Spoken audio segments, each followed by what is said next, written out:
শাপলা চত্বরে গণহত্যায় সাবেক প্রধানমন্ত্রী শেখ হাসিনা, ইমরান এইচ সরকার সহ ৯ জনের বিরুদ্ধে গ্রেফতারি পরোয়ানা জারি করেছে আন্তর্জাতিক অপরাধ ট্রাইব্যুনাল।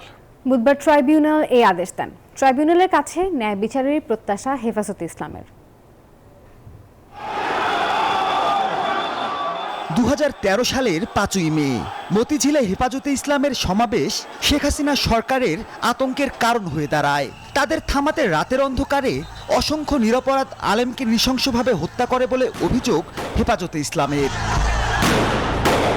সেই ঘটনাকে নানাভাবে ধামাচাপা দিয়ে রাখলেও রাজনৈতিক পট পরিবর্তনের পর গত ২৭ নভেম্বর শেখ হাসিনা সহ ৫০ জনের বিরুদ্ধে ট্রাইব্যুনালে অভিযোগ দায়ের করে হেফাজতে ইসলাম। বুধবার শুনানি শেষে শেখ হাসিনা সহ ৯ জনের বিরুদ্ধে গ্রেফতারি পরোয়ানা জারি করে ট্রাইব্যুনাল। প্রসিকিউশন বলছে এই ঘটনায় আইনশৃঙ্খলা বাহিনীর বহু সদস্য জড়িত।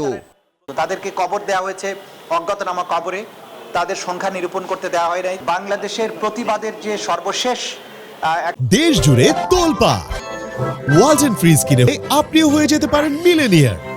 একটা আশার প্রদীপ ছিল যে ধর্মীয় সংখ্যা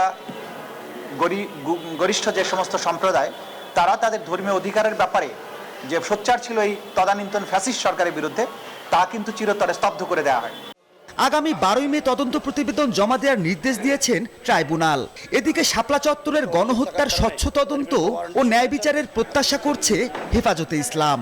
বিগত সময়ে আমরা কথা বলতে পারি নাই, আমাদের শহীদদের লাশ নিয়ে আমরা জানাজা পড়তে পারি নাই, আমাদের শহীদ পরিবারদেরকে এমনভাবে বিত্তসন্ত্রস্ত করা হয়েছে, ভয় এবং সৃষ্টি করা হয়েছে যেন তারা কথা না বলে, মিডিয়ার সামনে আইনের সামনে যেন তারা কথা না বলে।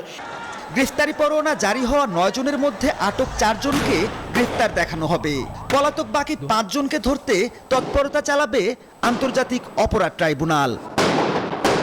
মাহমুদুল হাসান, নিউজ 24, ঢাকা।